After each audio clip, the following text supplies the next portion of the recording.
This is the White Coat Investor Podcast, where we help those who wear the white coat get a fair shake on Wall Street. We've been helping doctors and other high-income professionals stop doing dumb things with their money since 2011.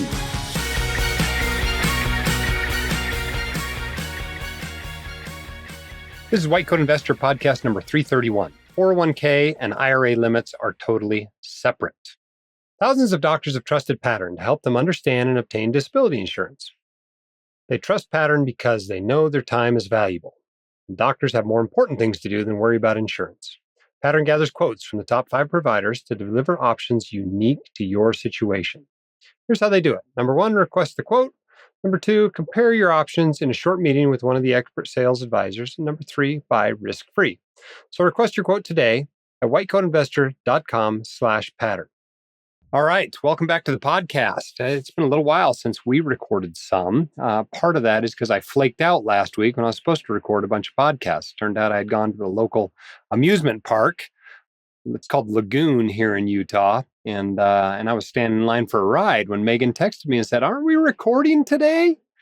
So sorry about those of you who I was supposed to record a Milestones podcast with that day, and we had to reschedule. I need to look at my calendar a little more closely before heading out. You know, it's really unfortunate too, because about 30 minutes after that call, I wished I was at home recording podcasts. I get a little bit of motion sickness on those rides, and I made the mistake of riding 3 rides in quick succession that I probably shouldn't have been on, and I ended up laying down in the pavilion for about 45 minutes to keep from vomiting. So if you have that same experience at amusement parks, know that I have great empathy for you. This doesn't run for a while. It's July 31st, and we're not running this till September 7th. So that must mean I've got some fun trips coming up. And indeed, I do. Going to the Wind Rivers in the morning, backpacking trip with my son. And then the week after that, Katie and I are taking him up to the Grand Teton. It's his turn. His older sisters have both climbed it, and it's his turn to go climb that. We're going to do the Middle Teton as well. So lots of fun scheduled in August for us. Hope you're having a great summer as well. Those of you who are working hard and nose to the grindstone, know that we appreciate what you're doing. Granted, we're off in the Tetons. And that's very great for us, but I know a lot of you are not there. You're on the wards, you are in clinic, you are, in your law office, you are grinding with your new entrepreneurial company, whatever, you're working 1,000,000 hours. What you're doing is important, and no one said thanks. Let me be the first. Okay, let's get into the content today. All right, I got like 6 emails or blog comments left in a 48-hour period. And I said, we just got to address this on the podcast because this is confusing a lot of people. So I got this email. Let's just take the email here. George says, I heard on a Wall Street Journal podcast that the Secure Act 2.0 plans to change high-income earners' 401k catch-up contributions to Rothify them. I read your blog post on the Secure Act 2.0 changes, but what does it mean if you're already doing the Backdoor Roth IRA and you're concerned about the pro rata rule about holding multiple Roth accounts? What's the priority? How would you go about setting up such a Roth account with your bank, Vanguard, or whoever? What about the solo 401k? I read somewhere this is exempt from this rule, but information is scant. I'm concerned for 2024. Some of the details are unknown, of course, until the government implements the tax code changes. This, I expect, will affect many of your subscribers. I'm waiting for your detailed blog post on this matter, many of which have saved me so much time and headaches. All right. There's a lot of confused stuff in that question, and a lot of them had similar amounts of confusion when I get this question. The underlying principle, though, that you need to understand is that your 401k contributions are completely separate from your IRA contributions. Completely separate. They do not overlap in any way, shape, or form, whether they are tax deferred, whether they are tax free, whether they are traditional, whether they are Roth, whether they are after tax, whatever they are. Separate limits for 401ks and separate limits for IRAs. 457s also have their own separate limits. Okay. I have a few kind of pillar blog posts out there that if you listen to this podcast, even if you don't like reading blog posts, you ought to go read these blog posts, okay? Here are a few of them. One of them is our Backdoor Roth IRA tutorial post, okay? It has every piece of information I could think of putting into a blog post on the Backdoor Roth IRA process. And below it is like 3,000 questions from white coat investors, mostly just wanting confirmation that their understanding of the post is correct. But for anything having to do with the Backdoor Roth IRA, you ought to check that out. We have another blog post on multiple 401k rules. The rules when you have more than one 401k available to you, and you ought to take a look at that as well if you've never seen it. Another important blog post I published around the beginning of 2023 is all about the Secure Act 2.0, which kind of snuck up on me a little bit. I didn't realize quite how much was in that would change what we do here at the White Coat Investor. It had all kinds of changes. So I wrote a blog post, and I think I did it on like Christmas Eve or something. I mean, I did this for you so you would understand it. But of course, people are off doing other stuff around the end of the year holidays. And so, a lot of people missed that post, but it's called What You Should Know About the Secure Act 2.0. And you really do need to go look at that post. It talks about this subject that this emailer is discussing, which is that starting in 2024, that catch-up contribution, right, which I think the catch-up is $7,500 this year, if you're 50 plus in your 401k as part of the employee contribution. Okay, that starting next year for high earners, like most of you listening to this podcast, has to be Roth. And so all the 401ks in the land are still trying to figure out how to deal with that because that's a totally new change. It used to be that all catch-up contributions for 401ks, 403bs, et cetera, were tax deferred. Well, now it's going to be optional for those under, I think it's around $140,000, $145,000 in modified adjusted gross income. But certainly most of you, at least those who are done with their training, have got an income above that. And so below that, you're going to have the option, Roth or tax deferred. Above that, it's got to be Roth. And why they did that, I don't know. They want your tax money now, maybe, for whatever reason. It's fine. It's a good thing. It's not like this is bad that you got to have Roth, right? It's another good thing. But anyway, be aware that change is coming. Okay, so the questioner, this emailer, asked about, well, what does this mean? What does this mean for my Backdoor Roth IRA? Well, it doesn't mean anything for your Backdoor Roth IRA. It has nothing to do with it. It's a totally separate contribution limit. Your pro rata rule has nothing to do with what's in your 401k or your 403b. The only things that count toward the pro rata rule have IRA in them. SEP IRA, simple IRA, traditional IRA, rollover IRA, those ones count. Inherited IRAs don't count. Roth IRAs don't count. Everything else goes into the pro rata rule for the Backdoor Roth IRA process. So this is no big deal.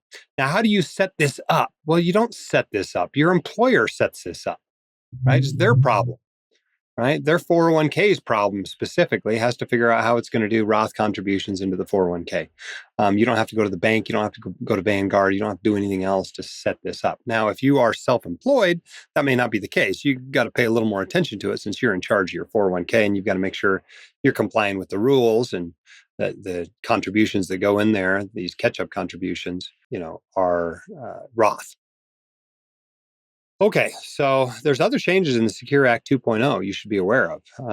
And I can't go through, it's like 80 of them. I mean, there's a whole bunch of changes. And so go through that post on the Secure Act 2.0, make sure you understand those changes. Okay, hope that's helpful. All right, let's take another question. This one off the speak pipe. This is Cody, who's got a question about 401ks. I love 401ks, so let's hear his question. Hey, Dr. Dahle, this is Cody from the Midwest. I have a question about 401ks. My specific question revolves around converting traditional 401k contributions to Roth after graduation.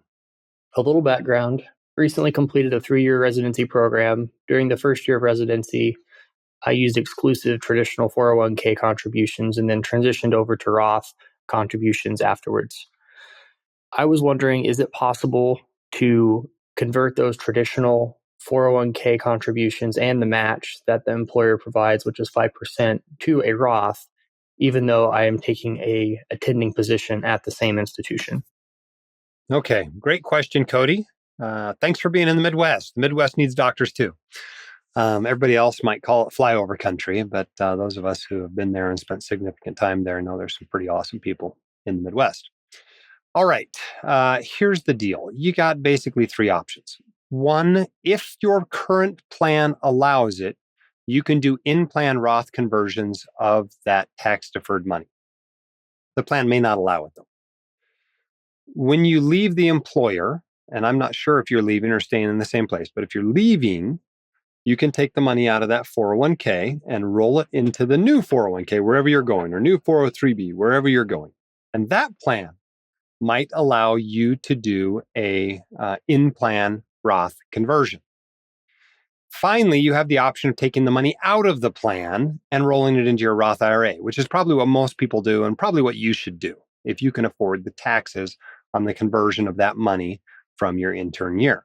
Because you just roll the entire thing into your Roth IRA. Everything that's already Roth, you don't owe taxes on again. And everything that's tax deferred, you'll pay taxes on. And then you'll have this big fat Roth IRA coming out of residency, which is probably your goal and probably should be your goal because those are relatively low income years. And the rule of thumb there is when you are not in your peak earnings years, you use tax-free or Roth accounts. And when you are in your peak earnings years and have a choice, you don't always have a choice, but when you have a choice, you favor tax-deferred contributions. There's lots of exceptions to that rule of thumb, but that's the general rule of thumb. So I hope that's helpful to you, Cody. All right, next speak pipe question. This one from Ankur. Some 403b and 401k accounts, also leaving residency. So I think a similar question. Let's take a listen. Hey, Dr. Dahle. This is Encore from Florida. First off, I'd like to thank you for answering my anonymous question several months back about engagement rings. My now fiance loves a ring, and we're happily together, so I thought you'd like to know that your advice was well received. My question today is about 403b and 401k accounts when transitioning from residency. I'm going to graduate residency in summer of 2024, and I'm currently on track to max out my Roth 403b for 2023 through my residency program. I'm looking for jobs currently, and most jobs have either a 403b or 401k option that I can invest in when I start my job in summer 2024. My understanding is that between 401k and 403b accounts, no matter how many of these accounts one has from different employers across all plans, the total that one can contribute over a year is still only $22,500. Based off this assumption, what I plan on doing is halting all my contributions to my Roth 403b come January 2024, and then saving that money I otherwise would have contributed until I graduate for moving expenses, licensing fees, and other expenses upon graduation and transitioning from residency to my new job.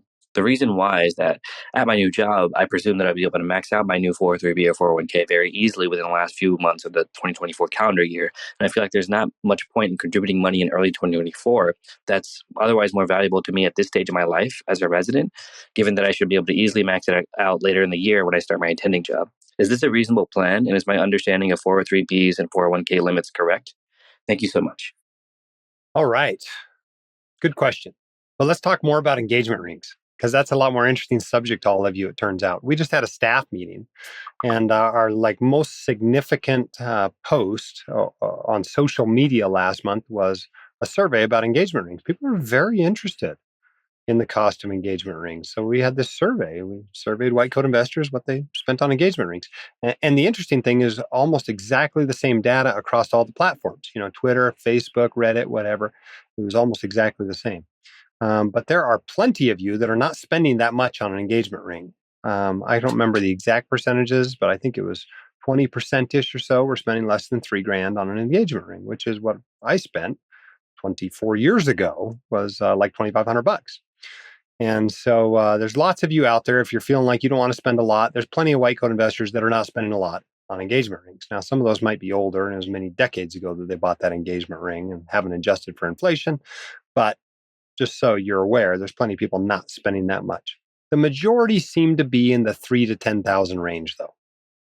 And only about 25% had spent more than $10,000, and an even smaller percent had spent over $20,000. So for those of you interested in what people actually spend on engagement rings in this community, that's what they spend. All right. Now, what were we talking about? We were talking about 401ks and 403bs. Let's see if I can remember what the question was here. Oh, yeah. I remember the question now. Okay, so here's the deal. You got this great plan, but the plan's not going to work. And the reason why your plan is not going to work is because there's a very good chance your new 401k or new 403b at this new place you're going is not going to let you contribute to it for 6 to 12 months after you get there. And so you're planning to defer all your contributions for the year, and then you get to the new job and they won't let you contribute. So you better make sure before you put this plan in place that you can actually contribute in this calendar year to the new job's 401k or 403b, because most won't let you. So be aware of that.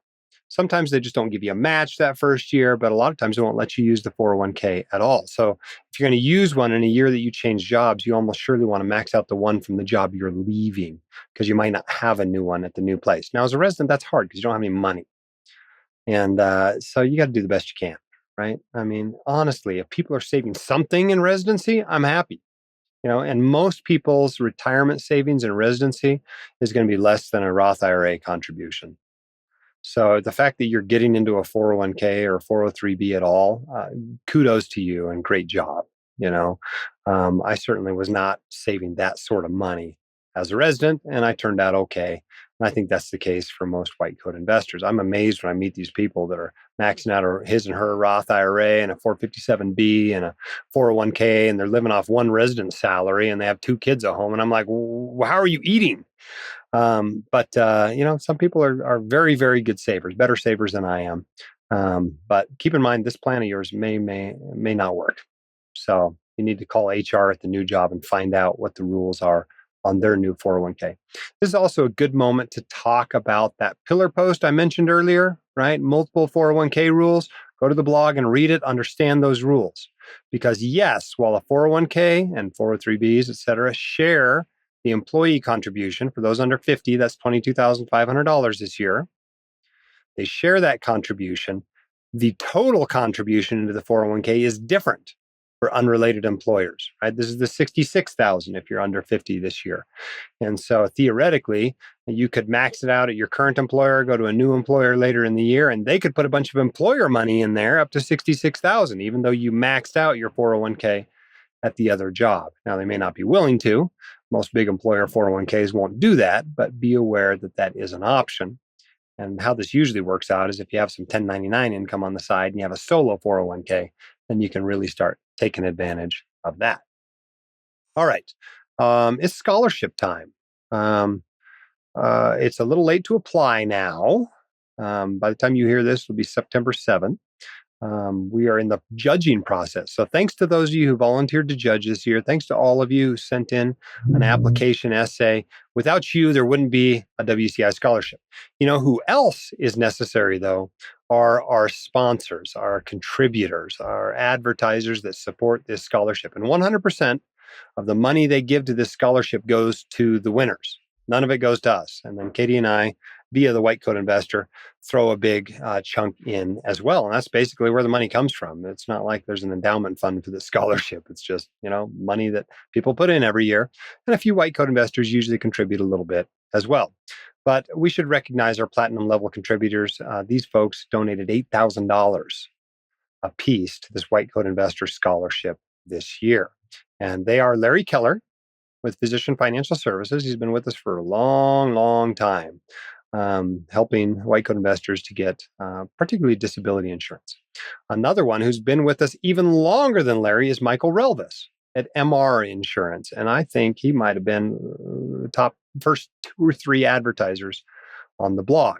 And so thank you to Larry and Michael for continuing to sponsor that. They have sponsored the scholarship for many years, and we appreciate that.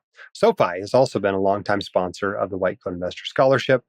They do a lot of things in the financial services realm, probably most significantly for you folks, student loan refinancing. So thank you for supporting those who support what we're trying to do here.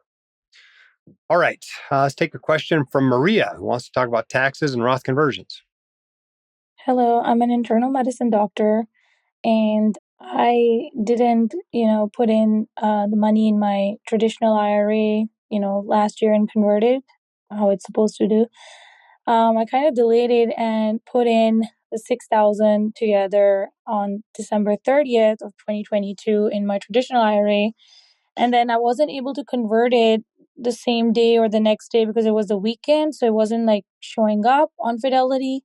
So I ended up converting from the traditional to Roth IRA down in January, on I think 12th or 13th January. And now I'm doing taxes on TurboTax, and I'm not sure how to answer the questions there. When I put in some ways that I'm answering questions there, it deducts a lot of money because it shows how much federal tax I will refund I will get, and there's like a difference of a couple of $100. So I don't know what to do about this. Okay, Maria, thanks for calling in.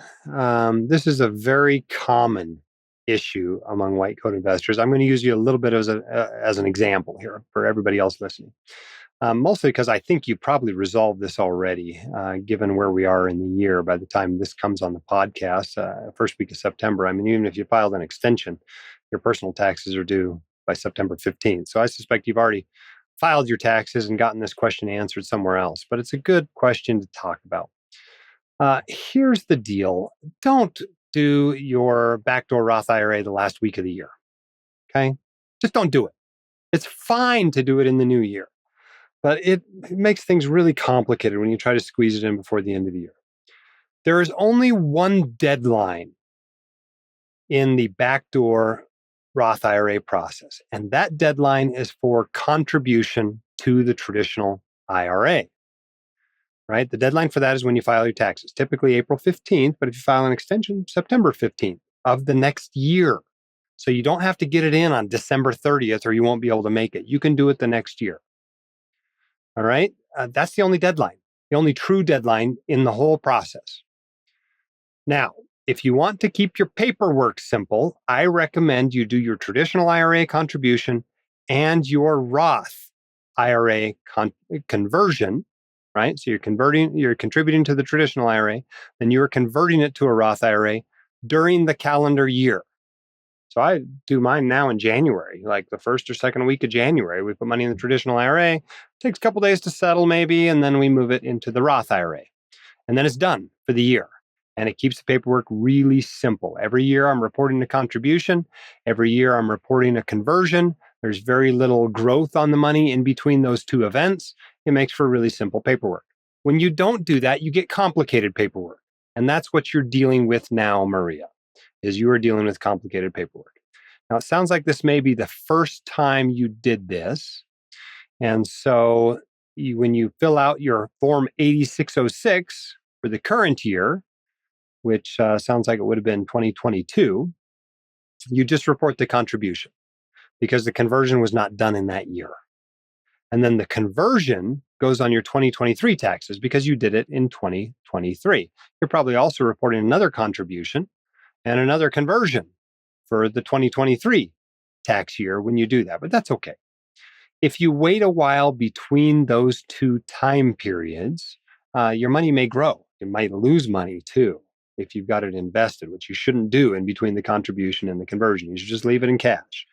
And then you don't have to deal with but $2 or $3 or $5 in gains between the contribution and the conversion. You should just roll that $5 in afterward into the Roth IRA and pay to convert that $5 as well. So you'll owe taxes on $5. No big deal.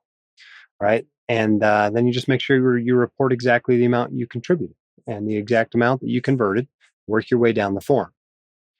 Now, as far as the pro rata rule goes, they care about the amount in a traditional IRA, SEP IRA, simple IRA, rollover IRA, et cetera, on December 31st of the year you do the conversion.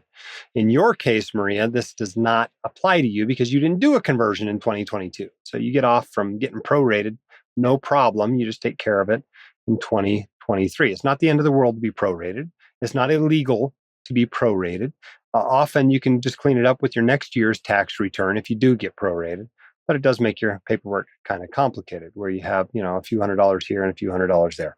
But as far as helping you with why your Form 8606 is off, I do help a number of people with this every year.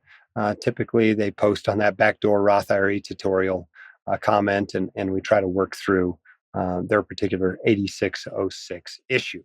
But read that post first. It should answer all your questions about how to fill out Form 8606. All right, our quote of the day today comes from Morgan Housel, who said, "Doing well with money isn't necessarily about what you know. It's about how you behave. And behavior is hard to teach, even to really smart people." Isn't that the truth? talk to our student loan advice folks who are absolutely swamped right now, giving advice to people as we come out of this student loan holiday we've been in for the last 3.5 years.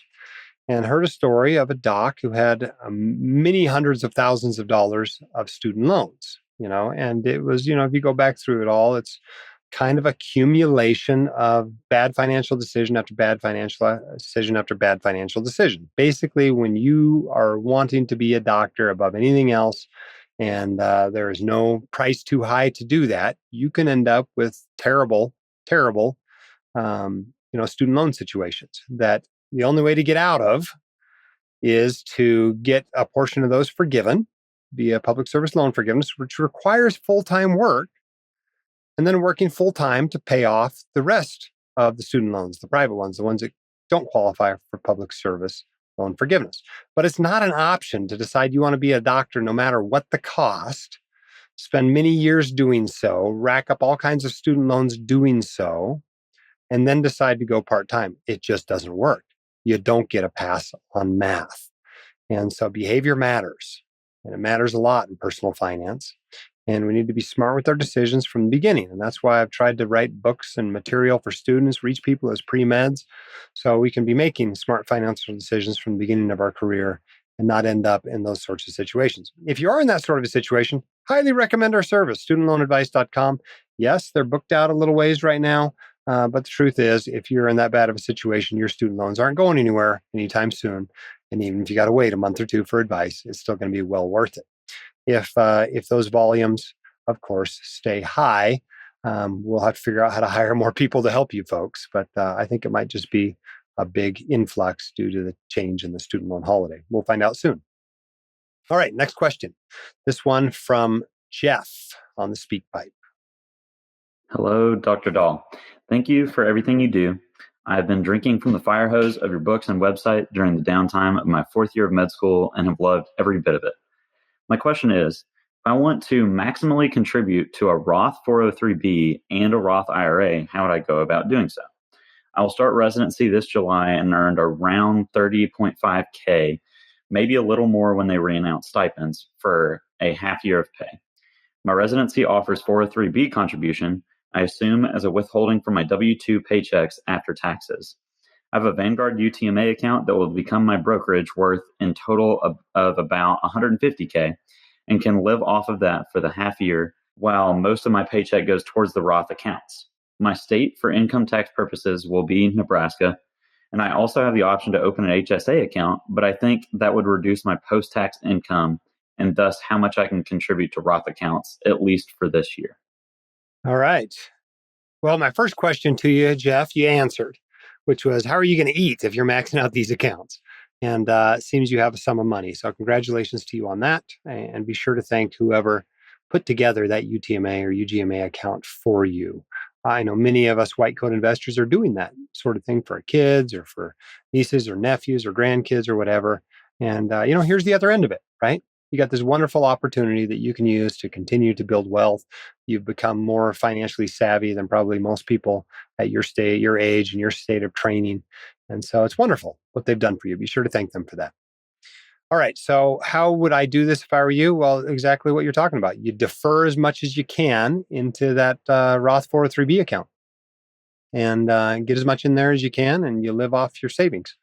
You can only put in as much as you have earned income to cover. Now, let's be honest. Nobody's looking very carefully at HSAs and at your taxable income and how much went into a Roth 403B and how much went into a Roth IRA.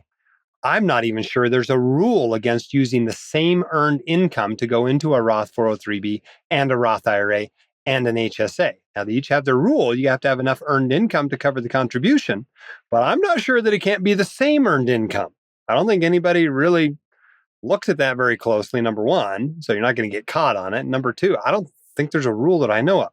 Now, there's 40,000 of you out there, and someone may know about one. Please send it to me by email, editor@whitecoatinvestor.com if I'm wrong on this point, but I don't think there is. So I think you could max out your HSA, max out your Roth 403B, and max out your Roth IRA in 1.5 year of intern earnings.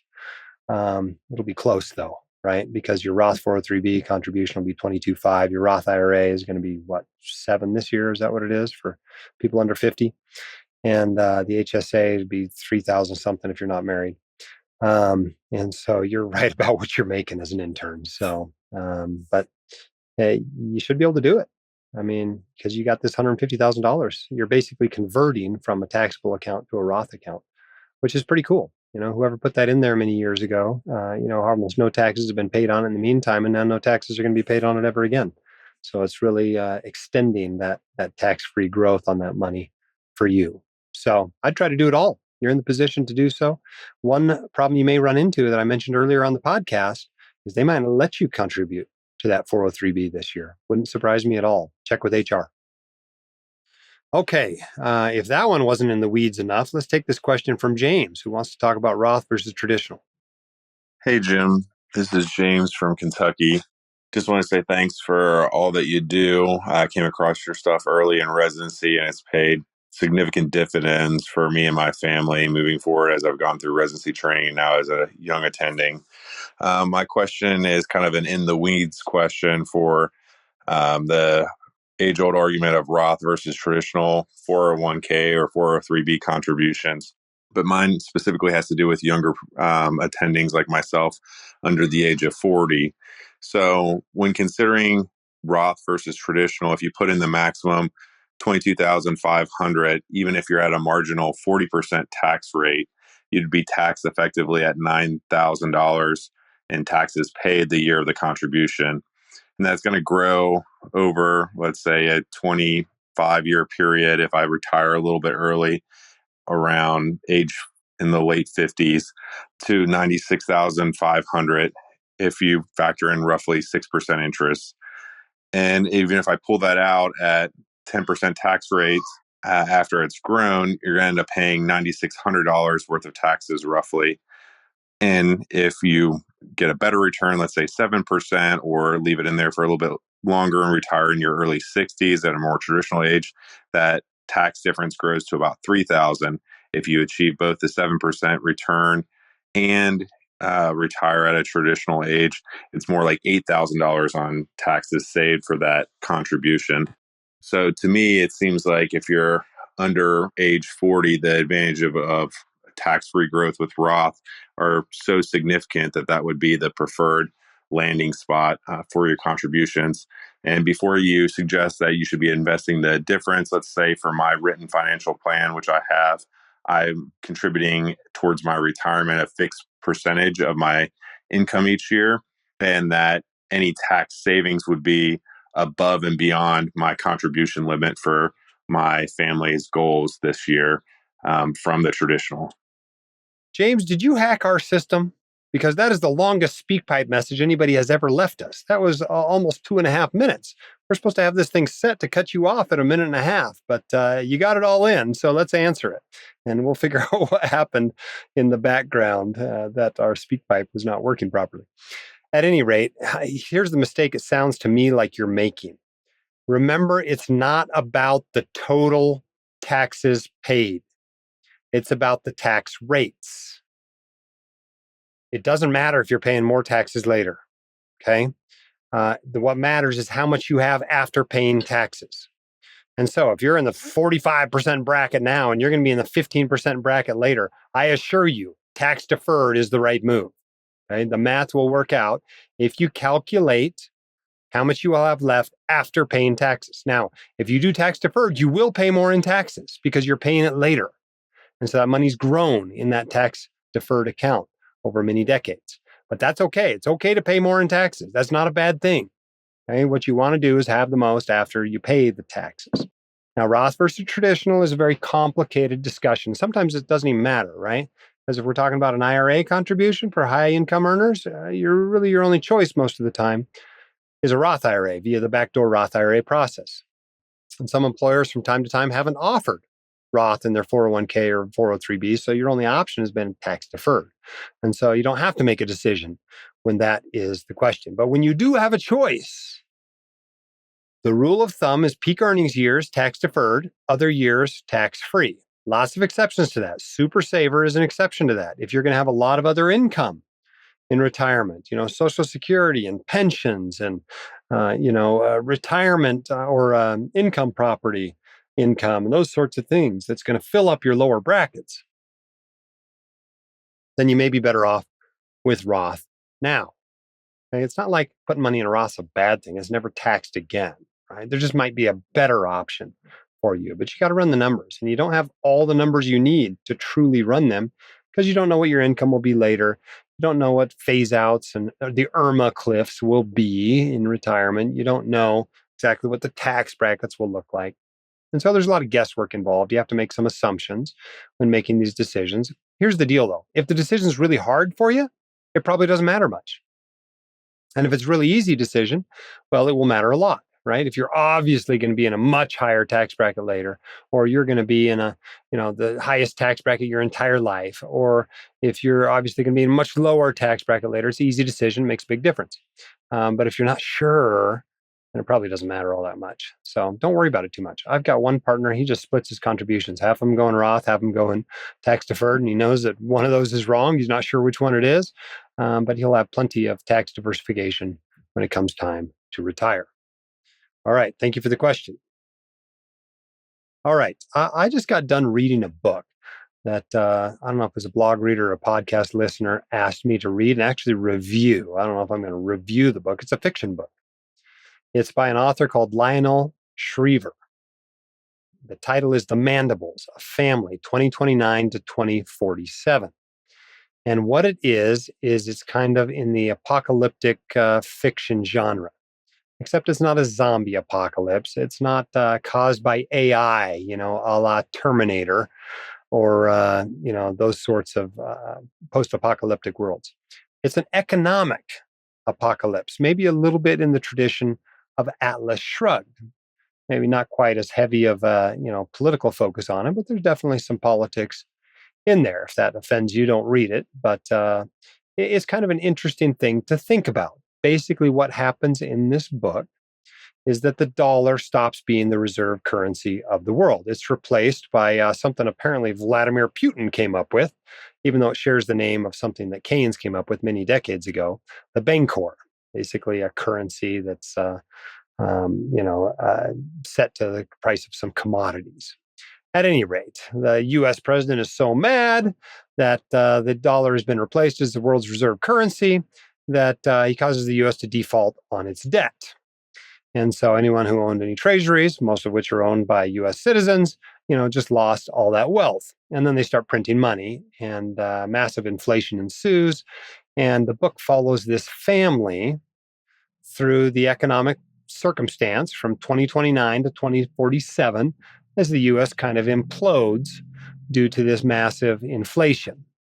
And, and it takes all kinds of funky turns. Who knows if they'll happen? The government, basically takes everybody's gold and takes everybody's guns, and Bitcoin becomes worthless, and people have piles and piles of dollars that aren't worth anything, and Nevada forms its own free state, the United States of Nevada, where they don't have any social programs, no Social Security, no Medicare, and everybody gets a chip lodged in their head that communicates with satellites that keeps your bank account balance on it. Anyway, it's kind of an interesting read and a thought about what might happen if the dollar stops being the world's currency.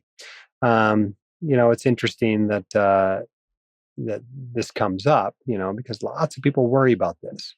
And one of the most interesting parts of the book, of course, is at the end, after the book's over, the author talks about why she wrote it.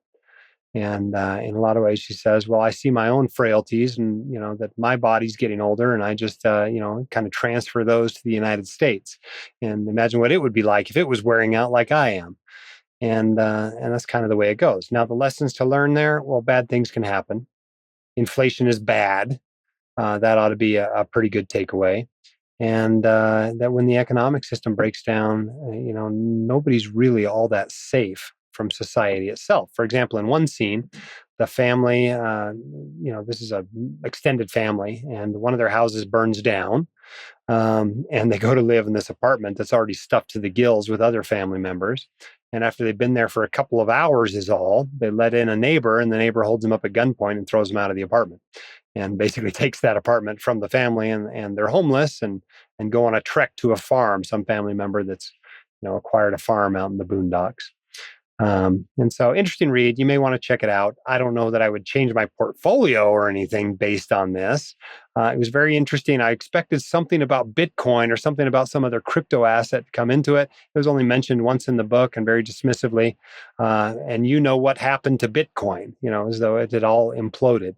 And I'm sure the Bitcoin fanatics out there would argue, well, this is exactly what Bitcoin's for. But it's interesting to think that, just like all the gold was seized, maybe something happened to all the Bitcoin as well. Interesting read. Check it out. The Mandibles, a Family, 2029 to 2047. All right. Enough with that tangent. Let's talk about simple IRAs. This one from Alan. Hi, Dr. Dahle. I have a question related to the simple IRA 2-year rule. In September of 2021, I joined up with a startup company that only offered a simple IRA with a match for a retirement option. I began contributing with the first employer deposit completing on November 17th of 2021. This plan was with Capital Group and only offered American funds with high fees. So I chose to open a Vanguard frozen simple IRA and to move all the funds to that account to take advantage of lower fees. While the account was open in 2021, the first transfer into that account completed on January 10th, 2022. Of course, the company was acquired in January of 2022, and now I have a 401k option with Fidelity with my employer.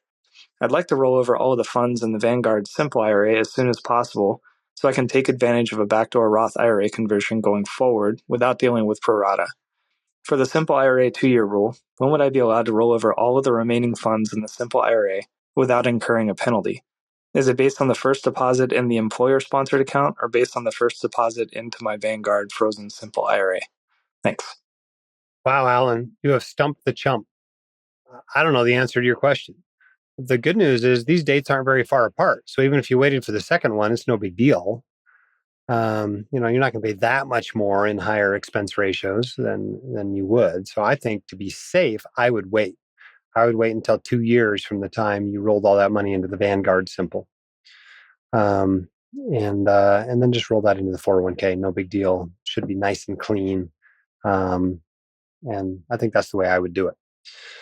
Now, what is the answer? I think if we look at the IRS regulations here, okay, here it is on irs.gov. What are the tax consequences when I withdraw money from my simple IRA? Generally, the same tax results apply to distributions from a simple IRA as to distributions from a regular IRA. However, a special rule applies to a distribution received from a simple IRA during the 2-year period beginning on the date on which you first participated in your employer's simple IRA plan. Under this special rule, if the additional income tax on early distributions applies to a distribution within this 2-year period, then the rate of additional tax under this special rule is increased from 10% to 25%. One of the exceptions to application of the early distribution tax under Section 72T applies. The exception also applies to distributions within the 2-year period, and the 25% additional tax does not apply. Okay, so it says, if the additional income tax on early distributions applies to a distribution within this 2-year period, then the rate of additional tax is increased. So it sounds like it starts on the date on which you first participated in your employer's simple IRA plan, but you then opened a second one at Vanguard. And so I would say the participation date is when you open that Vanguard account. I don't know if that's 100% right, but that's my interpretation of this because that's the simple IRA you're now withdrawing from. And I think that's the safest thing to do. It won't cost you a lot more to do that. So I'd just wait a few more months and do that. All right, next question. This one from Luke about the mega backdoor Roth. Hi, Jim. This is Luke, a physician spouse from Northern California. As a University of California academic with lots of retirement savings vehicles, my wife and I use my income for retirement savings and live off of her physician income. Currently, I max out my pre-tax accounts, a 457B and a 403B. There is no employer match. My wife and I are in the 24% marginal tax bracket where we will likely be for the remainder of our careers. I could alternatively use this same amount of savings through a mega backdoor Roth IRA, available through my employer. I am thinking I should switch to this mega backdoor option because if I have a full career and retire at 65, I will have an annual pension of 100% final salary that would put us in today's 22% bracket before Social Security, pre-tax account withdrawals, real estate, etc. With brackets expected to be higher in our retirement years 30 to 60 years from now, it seems like locking in the 24% marginal rate now is a good deal. Do you agree or have any cautions? Thank you. Yeah, you're the classic example of people for whom Roth may be better even during peak earnings years. You got a pension coming that's going to fill up a whole bunch of brackets. And it sounds like you're kind of a super saver too. So two good reasons maybe for you to favor Roth now. 24% isn't a terrible percentage to be paying on a Roth conversion. Man, if I could do Roth conversions at 24% today, I'd give serious consideration to that, given the situation I'm in now. It's funny to think back to when I was in the military. I think I was in the 15% bracket, and I was doing tax-deferred contributions. So obviously, some of my money I have not optimized over the years. I didn't think I would be in the situation I'm in now. You couldn't do Roth TSP contributions back then anyway, so I really didn't have a choice. But I probably would have even been better off contributing to a taxable account in that year, given that I only saved 15% and probably going to be paying at some higher rate later. Although maybe it doesn't matter so much if that money ends up going to charity anyway. But yeah, you're an exception. There are exceptions to the rule of thumb for traditional versus Roth contributions, and you are one of them. You got a big pension coming by. Another one is military folks, right? They're generally not paying state income tax, relatively low tax bracket, probably going to have a higher income when they get out. They've got a pension coming many times. It just makes sense for almost every military member to be doing Roth TSP contributions. You got to really be an exception if you're in the military and you're doing tax-deferred contributions. Hey, by the way, if you could use a little bit of extra money and you have a little bit of extra time, you ought to check out our paid surveys. At whitecoatinvestor.com/MD surveys, we just added a couple of new companies there. They want to pay you for your opinion. And it's possible, if you do these, in any sort of a dedicated way, to make tens of thousands of dollars a year doing so. So check those out. whitecoatinvestor.com/MD surveys. We consolidated all of our recommended pages at whitecoatinvestor.com onto one page. If you go to whitecoatinvestor.com/recommended, you can see insurance agents, you can see financial advisors, you can see mortgage lenders, you can see these survey companies, you can see our real estate partners, you can see everything all in one place. So check that out, whitecoatinvestor.com/recommended. All right, let's take a question from James about 457 accounts. Hey, Jim, this is James from Kentucky. I had a question about 457 accounts that I don't believe has been asked before on the podcast. I plan to use a 457 for my early retirement runway in my 50s as my plan that my employer offers a 10-year distribution plan.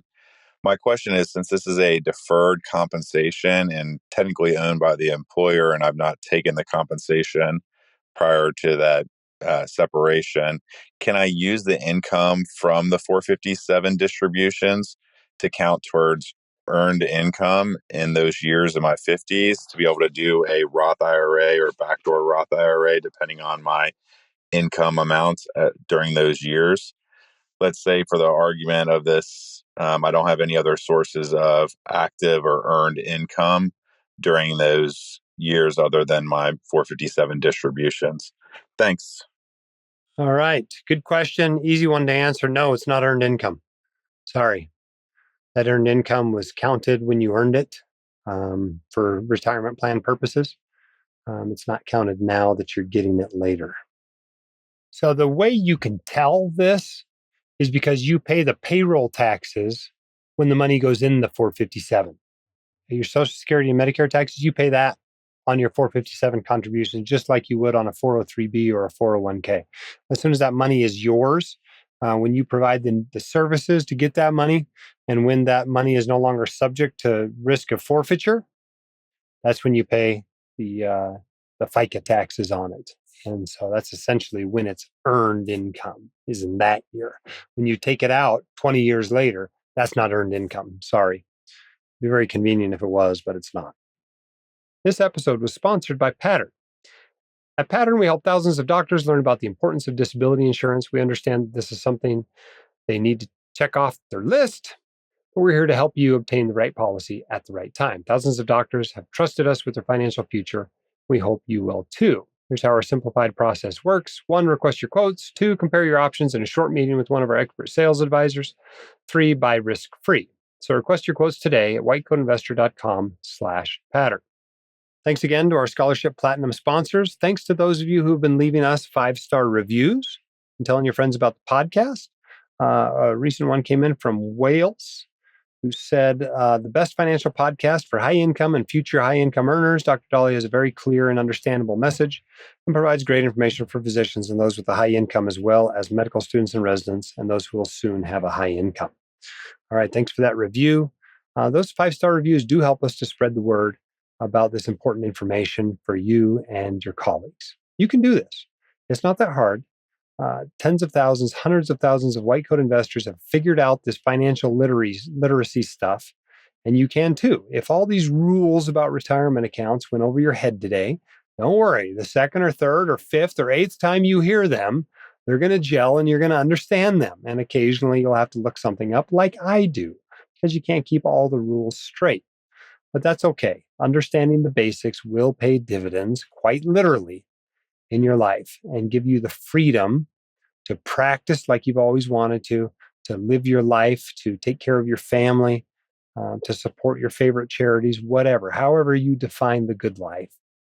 Taking care of your finances is going to help you to get there. Keep your head up and your shoulders back. You've got this and we can help. We'll see you next time on the White Coat Investor Podcast. The hosts of the White Coat Investor are not licensed accountants, attorneys, or financial advisors. This podcast is for your entertainment and information only. It should not be considered professional or personalized financial advice. You should consult the appropriate professional for specific advice relating to your situation.